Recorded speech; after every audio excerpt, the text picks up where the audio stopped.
Бүгүнкү сабактын темасы жакшы экен. Мекенибиз сабак деген ойду. Эми урматтуу эжеке, урматтуу окуучулар, биринчиден бул 11-класс. 11-класс. Негизи баарыбыз ушул жолду бас өткөнбүз. Мен жана сөзүмдү айттым. Эң биринчи ушул бул жерде айтылгандай мекенди сүйүү жаш кезден башталат. Баарыбыз ушул эң биринчи ата-эненин тарбиясы, андан кийин мугалимдин тарбиясы, ушу 1-класстан 11-класска чейин бизге таамаганы үйрөтүп, эртели кеч ушундай убактысын кетирип жүргөн ушу мугалимдерге биз таазим этишибиз керек. Анткени мугалим деген кесип бул чындыгында пайгамбарлык кесип. Мугалим болуш ар бир адамдын колунан келе бербейт. Сабырдуу болуш керек. Азыр мына сыртта баарыбыз көрүп турдук, кичинекей балдар кээ бир ыйлап атат, кээ бир коркуп атат. Ошолордун баарына ата-анасынан баштап ушул мекенди сүйүүгө чейин ар кандай ошо сабактарды үйрөткөн мугалимдерге биз биринчиден силерге рахмат айтабыз. Анан бүгүнкү мына теманы да аябай жакшы коюпсуздар. Чындыгында быйыл мамлекетибиздин эгемен болгонуна канча жыл болду? 30 жыл болду. Бул 30 жыл чоң тарых. Биз тарыхты унутпашыбыз керек. Ушул мектепте окуган окуучулар бардык сабакты жакшы окуш керек. Бардык сабакты жакшы окуш керек. Өзгөчө кайсы сабакты? Биринчи математиканы жакшы окушубуз керек. Тарыхты жакшы окушубуз керек. Өзүбүздүн кыргыз тил адабиятын жакшы окушубуз керек. Башка тилдерди жакшы окушубуз керек. Ошон үчүн ушул адамдын менин өзүмдүн эле башымдан өткөн, мен да силердей болуп айында чоңойгом, ой кайтарып, уйда саагамын керек болсо, ушул айындагы бардык жумуштарды жасап. Негизи мен айта билем, бизде жакшы сөз бар да. Туура беле? Ааламга жол айдан башталат. Ошонун сыңарындай айылда мына эң ооз айылда жашайсың. Суусу бекеринен айылдын аты Кашкасуу деп койгонбуз. Бул жакта саягат, жакшы булактар чыгат, тоонун боору шаарга жакын. Азыр мына мен ушул мектептин атына койгон коюучу Аканов абабыздын тарых жөнүндө силерге кыска өзүмдүн түшүнүгүмдү айтып берип коеюн, силер биле турасыңар. Негизи бул агайыбыз 1910 жылы сүрүлдү. 32 жыл өмүр сүрүптү, 42 жылы согушта кайтыш болду. Туурабы?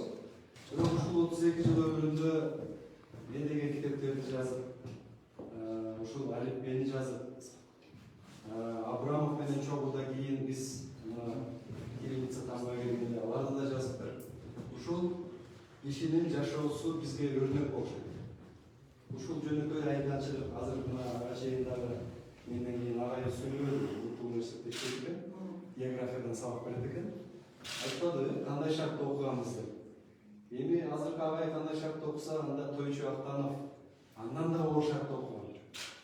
Ал убакта интернет да болгон эмес. Компьютер биякта турсун, мындай шарт, мындай мектеп жалтыраган шарт болгон эмес. Бирок ушунчалык мекенин сүйгөн, ушунчалык эмгек менен, сабыр менен кыйынчылыкта ошондой билим алды. Ошон үчүн бүгүнкү күнгө чейин ошол алифбени калтырып кетти баарыбыз. Туурабы? Канча китептерди жазып кетти.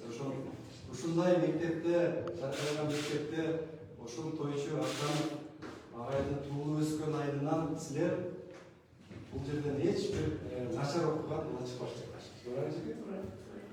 Ошон үчүн эң биринчи силердин бүгүнкү жашоодогу тапшырмаңар жакшы билим алуу. Бүгүн Кудайга шүгүр, мына азыр дагы менден кийинки сүйлөгөн агай жана эне экен айтып берди. Кандай шартта окуган, кандай кыйынчылыктарды көргөн. Бирок ошого карабастан ал агай да мына азыр сурасам айтты, аспирантураны Ленинградда окутту. Ушунун баарына өзүнүн эмгеги менен жетти. Мен ошон үчүн силерге кайрылып кетет элем. Мекенди сүйүш үчүн сабырдуу болуш керек. Кыйынчылыктарга чыдаш керек. көбүрөөк билим алышы керек. Мына биздин 2021 жылдын 15 сентябрь. Эми 2021 жылдын 15 сентябрь кайра келди. 2022 жылдын 15 сентябрь ал кезде силер Кудай буйруса жаркыраган окуу жайлар болбосо ар ким өзүнүн тагдырына жазылган окуу жайлар бар. Бирок ушул чоң максат коюшуларга мен тилектешмин. Анткени адам максат менен жашайт. Ооба мен түшүнүп турам, азыр силер 11 класста бүтүп атканда ар кандай ойлор келет. Кээде коркосуң, кайсы окуу жайга барам, кантип өтөм, материалдык кыйнайымбы, азыркы заманда контракт деген маселе бар. Бирок ошого карабастан максатты абдан бийик коюшуңарга тилектешмин. Канчалык максат бийик болсо, ошончолук алыска учасыздар. Жашоодон коркпош керек. Өзгөчө мен ушул жерде отурган жигиттерге кайрылам. Мекенди коргоо эркектерге жүктөлгөн.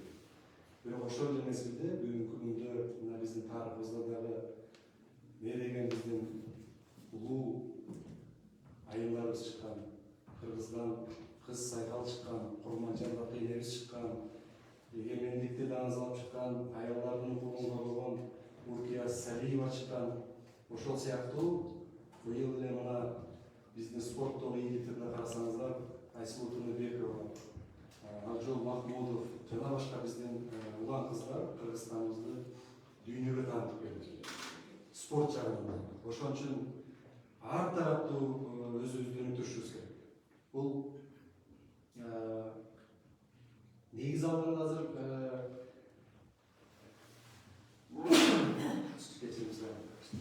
негиз алганда жашоо азыр Кудай жашоо. Бардык шарт түзүлгөн. Үйдөн чыкпай отуруп, мына цифровизация заманында биз мобилдик телефон дейбиз, компьютер дейбиз, ар кандай маалымат алсак. Бирок мен айтар элем, ушул китеп окууга көбүрөөк көңүл бурсак депчи. Акыркы убактарда ушул китепке болгон мамиле бираз начарлап баратат. Муну ачык айтышыбыз керек. Мен өзүм деле ушул мобилдик телефондон, компьютерден бир нерсе окусам, ал мээнимде көп сакталат. Эгерде отуруп жакшы көңүл чоң коюп китептен маалымат алып китеп окусак, ал көбүрөөк сакталат. Ошон үчүн биз эмне кылышыбыз керек? Китепти көбүрөөк окушубуз керек. Азырда мына сыртта аксакал агайыбыз айтпадыбы? Акыркы убактарда мугалимдердин кандай багыты кандай болуп атат, билимге болгон сый урмат кандай болуп атат. Ошон үчүн биз билимсиз 21 кылымда билимсиз эч жака бара албайбыз. Эгерде ушу бүгүнкү 1-класска келген балдар, мына 11-класска чейин жакшы окуса, ал турмушта да кыйналбайт. Өзгөчө ушул математиканы жакшы окуп атат, дагы бул жолу кайталайын. Азыр деле силерге кеч эмес, жогорку окуу жайына тапшырган балдарды толук канча? 9 ай убакыт. 9 ай убакыт. Ошол 9 айда математиканы, тарыхты, башка сабактарды бүт баарын кайталап чыкканга силерде толук мүмкүнчүлүк, убактың бар. Деги эле ушул убакыт жөнүндө айтсак, бул убакыт эң баалуу нерсе.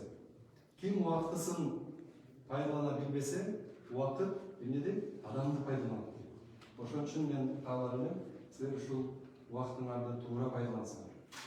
Ар бир күндө өзгөчө ушул мектепте болгон эми жаштыкта ар кандай ойлор болот. Бирок ушул убакытты туура пайдаланып, билимге болгон шыгыңарды арттырып, келечекке чоң максат койсоңор, ошондо силер эң биринчи ата-энеңердин тилегин актайсыңар, и ошондой катынага эжекелердин дагы үмүтүн актап. Эртеге силер чоң компанияларда иштесеңер, жетекчи болсоңор, эң биринчи ушу эжекелер сыйынышат. Силер эжекелерге келбесеңер дагы, эжекелерге телефон чалбасаңар да, белек бербесеңер да, силердин атыңарды угуп, ар жерде мактанып, сыймыктанып жүрөт. Мен окуттум элем, ушуларга тарбия бердим элем деп, ушунчалык өзүнө рахат алат. Ошондуктан мен силерге кааларым, ар бириңер бир мына 11-класста бүткөндө жакшы кесипти тандап. Ар бир кесип өзүнчө баалуу. Ошого жакшы даярданып, врач болобу, мугалим болобу, инженер болобу, IT технология менен иштейби, кесипти туура тандап, ошол кесипти сүйүп иштесе, ал жерде сөзсүз бир майнат чыгат. Мына бүгүнкү күндө көпчүлүгү мугалимдик кесипке ачык айтканда анча баргысы келбейт. Себеби маян аздык. Бирок заман мынтип турбайт. Бизде мына врачтардын маянасы көтөрүлдү. Мугалимдердин маянасы дагы көтөрүлүп турган бизде план бар. Жаркырган мектептер салынат. Мына былтыркы азыркы сөзүмдү айттым. Мугалим менен дарыгердин, дыйкандын кадыр-баты былтыр көрдүк. Туурабы? Пандемия. Ошон үчүн мугалимдик кесипти тандасаңар болот. Врачтык кесип тандасаңар болот. Инженердик кесип тандасаңар болот. Деги эле ким каалаган кесип тандаса болот, бирок ошол кесиптин бир майын чыгарып, окуганда дагы күнү-түнү окуш керек. Канчалык кыйналып окуп билим алсаңар, ошонун эмгегин сөзсүз көрөсүңөр. Бирок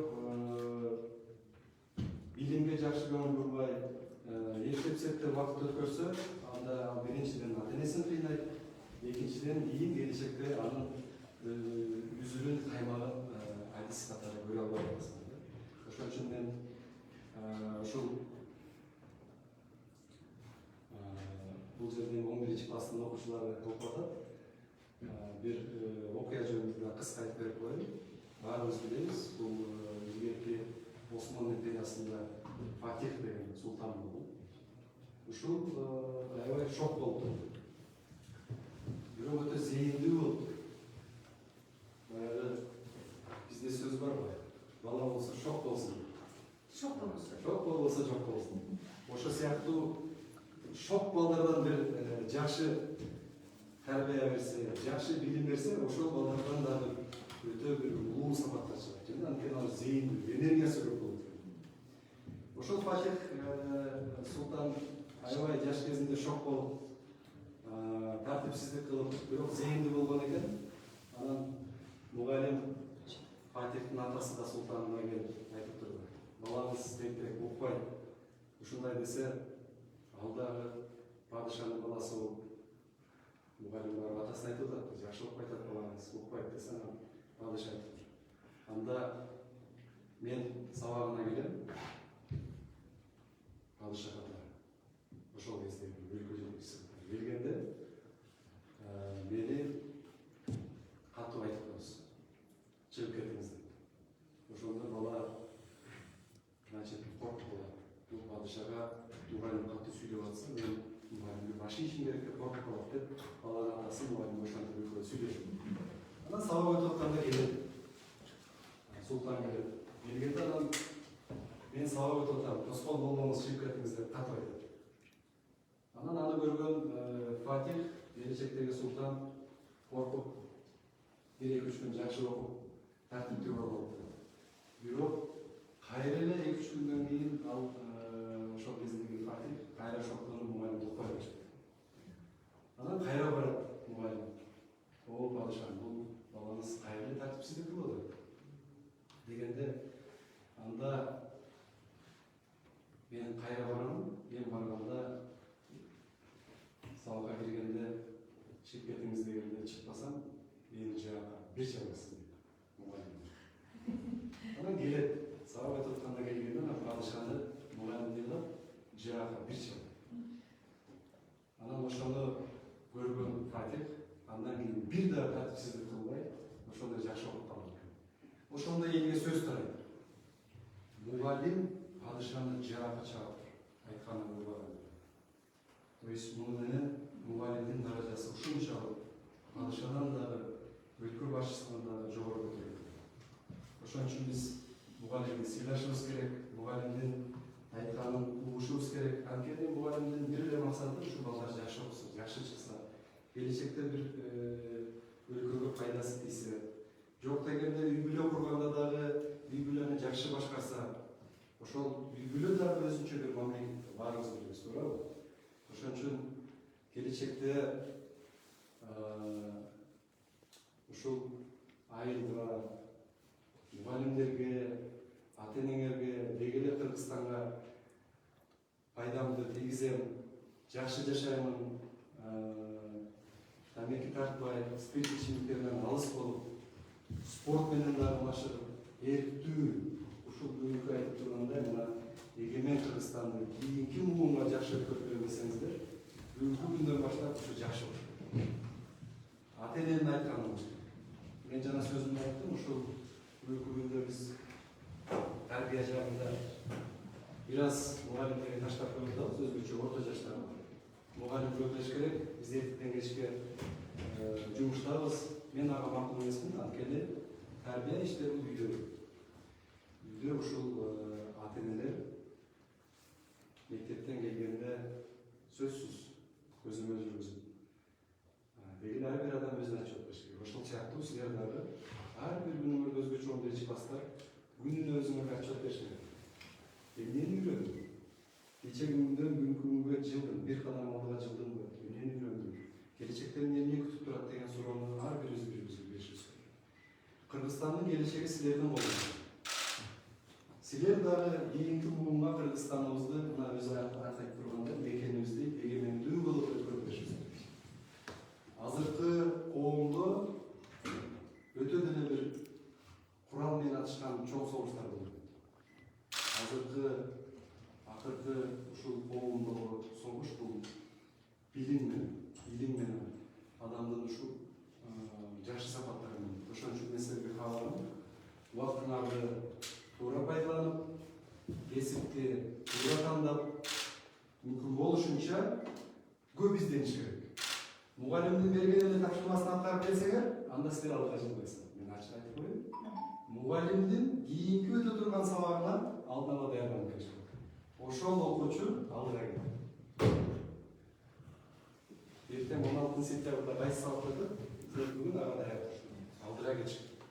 Ошондо гана. Эгерде мугалим ар бир окуучуга жетишпейт, өзү изденип, өзү аракет кылган окуучу ушул алдыга кетет. Ушул сөзгө ишенип койгула. Жакшы окусаңар, эгерде балким кээ бирлеринде шарт болбой калат, бүгүнкү күндө контракт төлөй албай, башка болот. Бирок сөзсүз аракет кылган окуучу ал соодагер болсо дагы эсепти так. Ошон үчүн биз ушул Кудай берген ачык айтканда ушул нейни иштетишибиз керек. Бул анын бир эле жолу ушул математика аркылуу, көп китеп окуу аркылуу баштап иштетишибиз керек. Андай болбосо убакыт өтө берет. Окусаң да, окубасаң да, эмгек кылбасаң дагы 1 жыл өтөт, 2 жыл өтөт, ошон менен жыйынтык ошон. Ошон үчүн мен сөзүмдү кыскартып урматтуу окуучулар, эч нерседен коркпош керек, тайганбаш керек. Ошол 1 класста бүтүп атканда адамда бир коркуу сезим пайда болот. Анан жогорку окуу жайда бүтүп атканда 5 курста бир ушундай сезим пайда болот. Эми кандай болот экен? Реалдуу жашоого кирип атканда. Өзүң акча каражатты алгакташың керек. Ата-энеңи каралашың керек. Андан кийин үй бүлө куруу башталат. Ошон үчүн эч нерседен коркпош керек. Биздин заман бул болуп көрбөгөндөй заманда жашайбыз. Биздин чоң ата, чоң энелерибиз, тайта тайнелерибиз кандай заманда жашаган? Чоң апаларыбыз колу менен, күрөк менен каналдарды казган. Эртеден кечке буудай оргон корок менен. Азыр андай заман жок. Азыр техниканын заманы. Азыр билим алыш керек. Кээ бир IT компанияда иштегендер өзүңөр билесиңер, мисалы үчүн үйүндө отуруп эле бир топ программаларды жасап, эң жакшы айлыктар. Бул да жакшы кесип. Ошон үчүн ким кайерде болбосун жакшы билим алса, мен дагы жол кайрап кетем, ал жерде болбойт. Ошон үчүн канатыңарды талкантып, алыска учканга чоң ниет байлагыла. Ушул жерге сизге дагы рахмат. Ушул жаңы мектеп куттуу болсун. Силерди эндиги жылы окуу бүтүп, кандай окуу жайларга тапшырасыңар, андан кийинки класстарга дагы өрнөк болуш керек, үлгү болуш керек. Ошон үчүн спорт менен да машыктыла, эрте туруп, көбүрөөк ушул ата-энеңерге да кызмат кылгыла. Ата-эненин акысы да абдан чоң. Ата-эненин акысы да абдан чоң. Мына баарыбыз ата-эне аркылуу жаратканбыз бул дүйнөгө. Ошон үчүн ата-энени сыйлагыла, мугалимди сыйлагыла, деги эле бири-бириңерди сыйлап, ынтымак болсок, биздин Кыргызстандын келечеги сөзсүз силердей улан кыздар менен биз алдыга жылабыз. Күчтүү инженерлер чыксын, биздин кандай толкундерибиз бар, кандай кесиптер курулат келечекте, ошолорду иштете турган адистер ушул бүгүнкү күндөн баштап. Ошон үчүн мен силерге дагы бир жолу бекем денсаулық қалаймын, эжекелерге біз тазим кылабыз. Ушундай татынакай мектепте жакшы окуп, биздин мамлекеттин дагы чоң үмүтүбүздү актайсыңар бериңиз. Сабитин сизге чоң рахмат. Ушунчалык биз бактылуубуз. Кандай да сиртүү та сөздөрдү айттым. Мен укпаган жаштагы айканы айтып бердим. Бар болотун. Биз Облус класстын атынан жалпы эле Кашкас окуучуларынын атынан телеграф билдиребиз. Аман бол балам, ишиңе ийгилик. Кудайым денсаулык берсин сага. Өркүндөп өсө бер, өзүңдүн билимди тарбияңды кыргыз элине чача бер атып. Биз абдан бактылуубуз билимге. Жакшы турат.